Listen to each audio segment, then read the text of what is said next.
Média.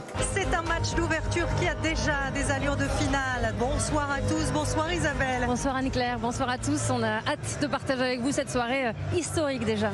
Bonjour Isabelle Iturburu. Bonjour. Merci de nous avoir rejoints. Ça va, vous n'êtes pas trop essoufflé? Non, ça va. Merci. Qu'est-ce qui vous est arrivé?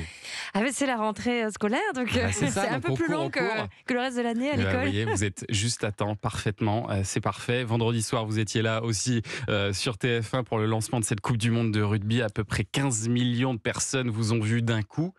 Ça va, vous n'aviez pas trop la pression?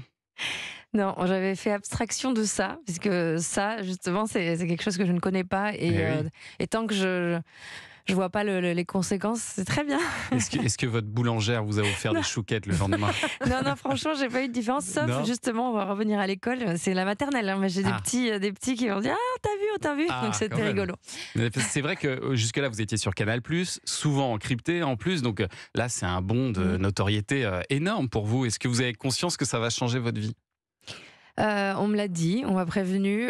J'essaye encore une fois de pas trop y penser et de me dire que si des choses changent, moi je ne vais pas changer. On va essayer et puis surtout de protéger ce qu'il faut protéger. Mais pour l'instant, vraiment, j'ai rien vu de différent. Alors, vous présentez aussi le MAC de la Coupe du Monde de rugby qui est diffusé après chaque rencontre. Il y aura 20 numéros, hein, c'est ça, à chaque rencontre. Et est-ce que le ton est différent de celui que vous pouviez avoir sur Canal+? Alors forcément, on est encore plus regardé par des néophytes, des gens qui connaissent vraiment pas du tout le rugby, même si je pense que ceux qui restent presque jusqu'à 1 heure après un match en soirée, ils aiment quand même le rugby. C'est ça la difficulté, et je vois il y a les amoureux du rugby qui sentent que on va pas assez profondément dans les choses, et puis il faut quand même qu'on pense au très grand public, et j'avais déjà commencé à faire cette démarche dans le Canal Rugby Club puisque c'était en clair, mais malgré que ce soit en clair, on savait qu'il y avait quand même des gens, des abonnés de Canal, mais là c'est vraiment ce travail à faire, et accepter que certains soient déçus de temps en temps. Je pense à la dernière soirée où il y a eu vraiment des problèmes d'arbitrage, on l'a tous vu dans un match, mais déjà qu'on le faisait pas trop sur Canal parce que moi j'aime pas de base critiquer l'arbitre, là on le fait encore moins parce qu'il faudrait expliquer les règles, ce serait tellement compliqué. Et on reviendra justement sur cette difficulté à expliquer les règles du rugby tout à l'heure, ce sera notre question média. Est-ce que vous êtes satisfaite de ce premier MAC de vendredi soir? Ça s'est bien passé? Oui, ça va, c'était la soirée pour moi qui était un peu folle, j'ai eu du mal à redescendre, et du coup le MAC faisait partie d'une folie en fait, parce qu'on a commencé au Stade de France, qu'on a vécu des émotions très fortes, et puis après le moto-taxi pour repartir voir. J'ai vu le match j'étais au Stade de France pour les hymnes, après j'étais dans un petit bureau pour voir le match, c'était très particulier. Une petite gymnastique là. Voilà, mais c'était j'ai trouvé que c'était bien pour une première, franchement. C'était réussi. C'est pas une chaîne qui fait du rugby souvent, donc j'ai trouvé que c'était très réussi et qu'il y avait une bonne ambiance, et voilà. Bon, on vous garde en tout cas avec nous jusqu'à 10h, Isabelle Iturburu. On va continuer à parler de votre nouvelle vie sur TF1 juste après la session de rattrapage de Jean-Luc Lemoyne qui va faire son entrée sur le terrain, et il est bien en jambes. Ouh là là là là, à tout de suite. Europe 1. Vous écoutez Culture Média sur Europe 1. Thomas Hill avec votre invité. Vous recevez Isabelle Iturburu. Oui, Isabelle Iturburu qui présente donc le MAC de la Coupe du Monde de rugby. Est-ce que c'est d'abord pour ça que TF1 est venu vous chercher, ou c'était pour faire d'autres choses? C'était pour faire d'autres choses, je pense, et que l'année de la Coupe du Monde était un bon levier, et pour moi si j'acceptais, et pour eux pour me convaincre aussi, parce que c'est vrai que cette Coupe du Monde-là, elle est quand même... C'était la première fois qu'ils tentaient de vous débaucher de Canal+? Non, c'était la 3e fois, et c'était toujours en année de Coupe du Monde. Voilà. D'accord, parce que donc depuis le 2 septembre, vous avez aussi succédé à Nikos Aliagas à la tête de 50 Minutes Inside, un Nikos qui vous a adoubé comme si vous étiez un de ses loups. Je suis heureux de passer la main à Isabelle Iturburu la semaine prochaine. Prenez-en soin. C'est une fille brillante, solaire, sérieuse. Faites un bout de chemin, autant d'années, encore plus longue vie à cette émission que j'ai vu naître et que j'ai accompagnée pendant 16 ans.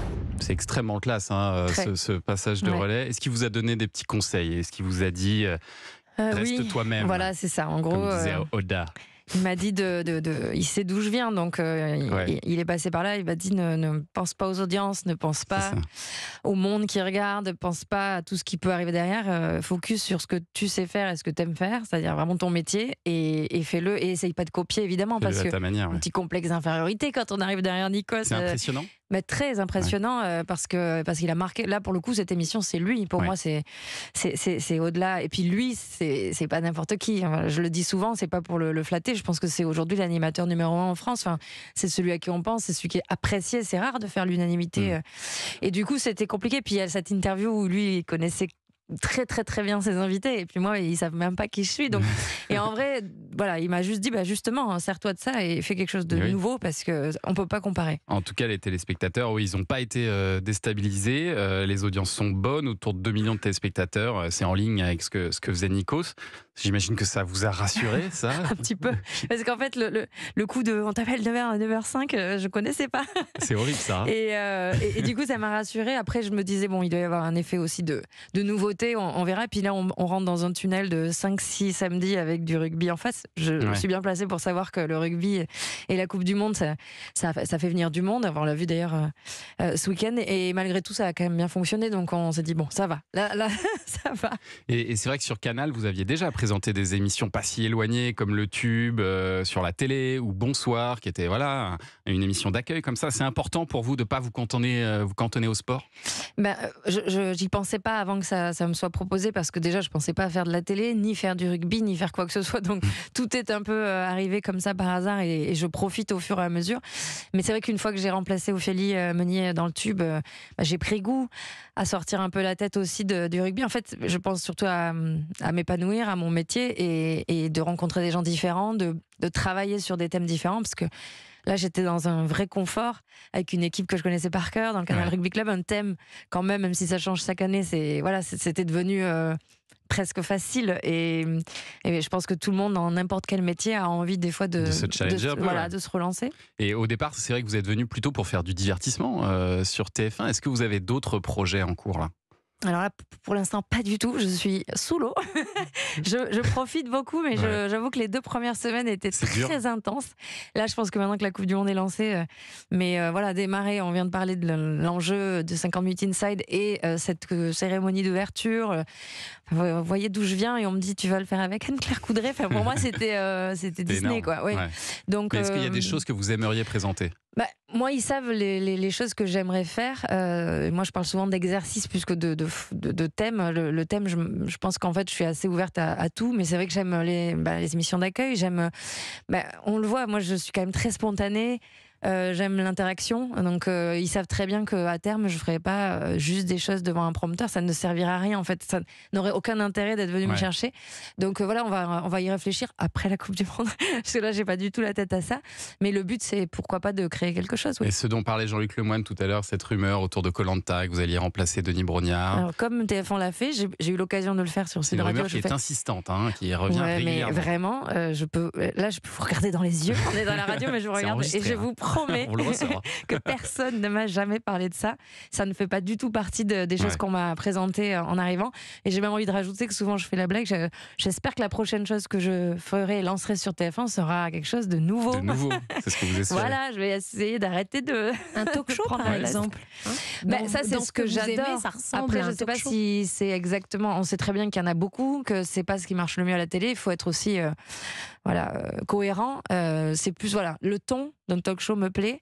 Voir comment à terme le transformer en quelque chose qui plairait au public de TF1.